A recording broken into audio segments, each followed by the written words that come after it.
Our Benz ran on this ticket that says, you know, we want to get the land back to the people. And once he took power, he was implementing policies that would do exactly that, give the land rights back to the people. United Fruit didn't like that very much, and so they hired a public relations firm, launched a huge campaign in the United States to convince the United States, the people, the citizens of the United States, and the press of the United States, and the Congress of the United States, that our Benz was a Soviet puppet, and that if we allowed him to stay in power, the Soviets would have a foothold in this hemisphere, and that at that point in time was a huge fear on everybody's mind, the Red Terror, the Communist Terror. And so, to make a long story short, out of this public relations campaign came a commitment on the part of the CIA and the military to take this man out. And in fact, we did. We sent in planes, we sent in soldiers, we sent in jackals, we sent everything in to take him out, and did take him out. And as soon as he was removed from office, the new guy that took over after him basically reinstated everything to the big international corporations, including United Fruit.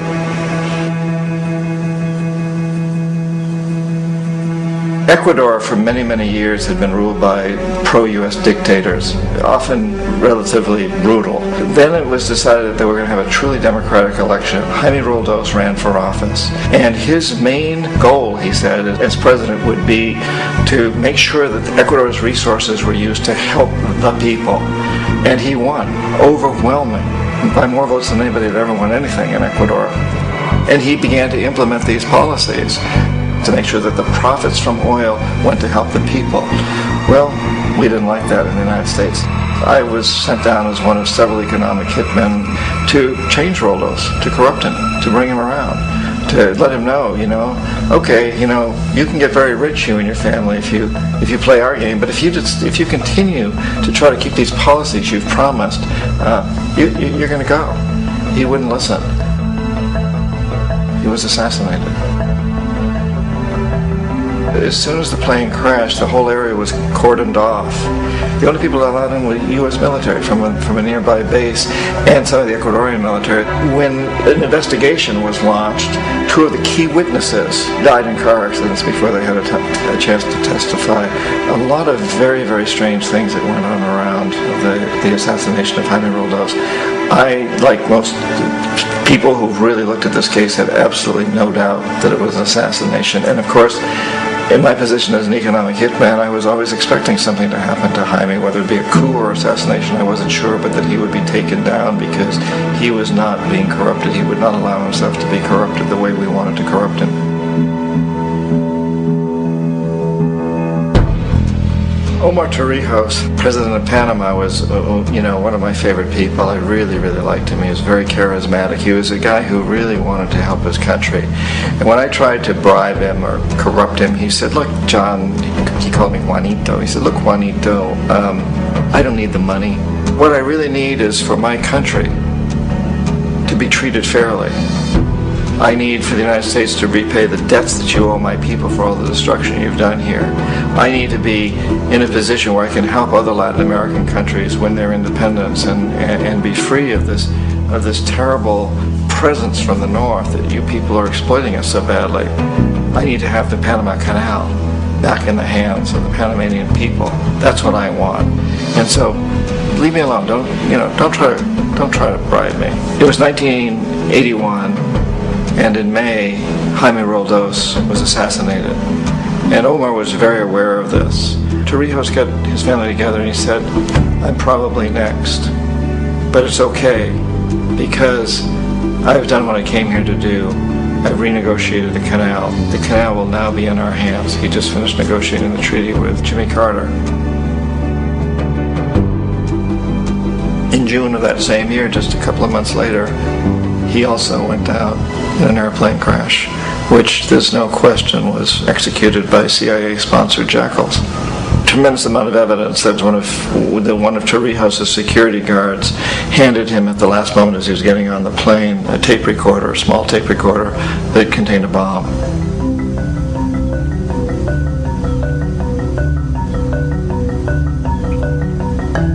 It is interesting to me how this system has continued pretty much the same way for years and years and years, except the economic hitmen have got better and better and better. Then we come up with, very recently, what happened in Venezuela.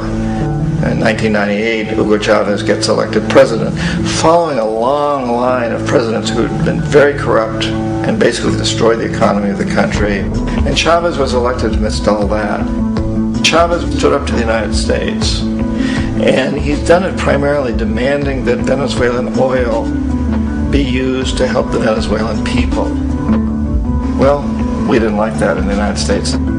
So in 2002, a coup was staged, which there's no question in my mind and most other people's minds that the CIA was behind that coup.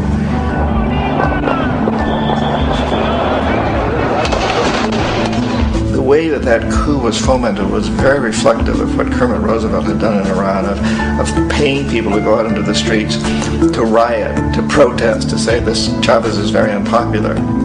You know, if you can get a few thousand people to do that, television can make it look like it's the whole country, and things start to mushroom. Except in the case of Chavez, he was smart enough, and the people were so strongly behind him that they overcame it, which was a phenomenal moment in the history of Latin America.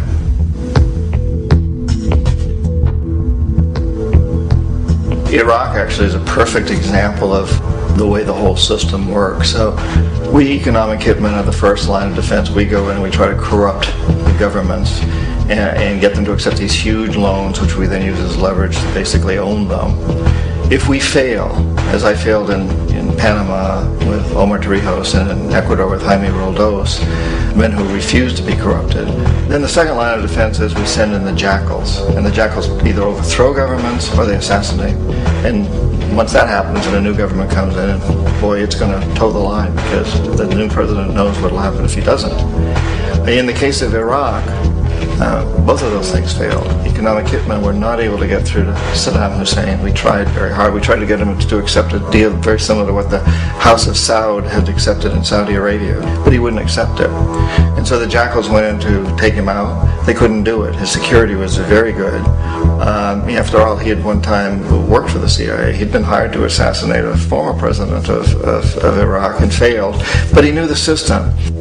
So in 91 we send in the troops and we take out the Iraqi military. So we assume at that point that Saddam Hussein is going to come around. We could have taken him out, of course, at that time, but we didn't want him. He's the kind of strong man we like. He controls his people. We thought he could control the Kurds and keep the Iranians in their border and keep pumping oil for us. And then once we took out his military, now he's going to come around. So the economic hitmen go back in the 90s without success. If they'd had success, he'd still be running the country. We'd be selling him all the fighter jets he wants and everything else he wants. But they couldn't. They didn't have success. The jackals couldn't take him out again, so we sent the military in once again, and this time we did the complete job and took him out, and in the process created for ourselves some very, very lucrative construction deals. We had to reconstruct a country that we'd essentially destroyed, which is a pretty good deal if you own construction companies, big ones. So, Iraq shows the three stages. The economic hitmen failed there, the jackals failed there, and as a final measure, the military goes in. And in that way, we've really created an empire, but we've done it very, very subtly. It's clandestine. All the empires of the past were built on the military, and everybody knew they were building them. So the British knew they were building them, the French, the Germans, the Romans, the Greeks. And they were proud of it, and they always had some excuse like spreading civilization, spreading some religion, something like that. But they knew they were doing it. We don't.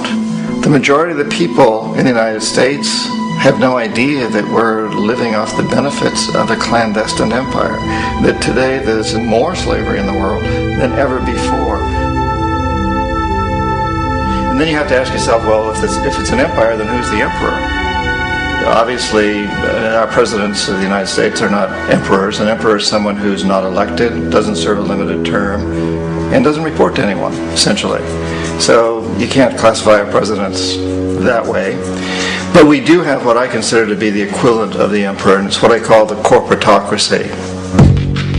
The corporatocracy is this group of individuals who run our biggest corporations, and they really act as the emperor of this empire.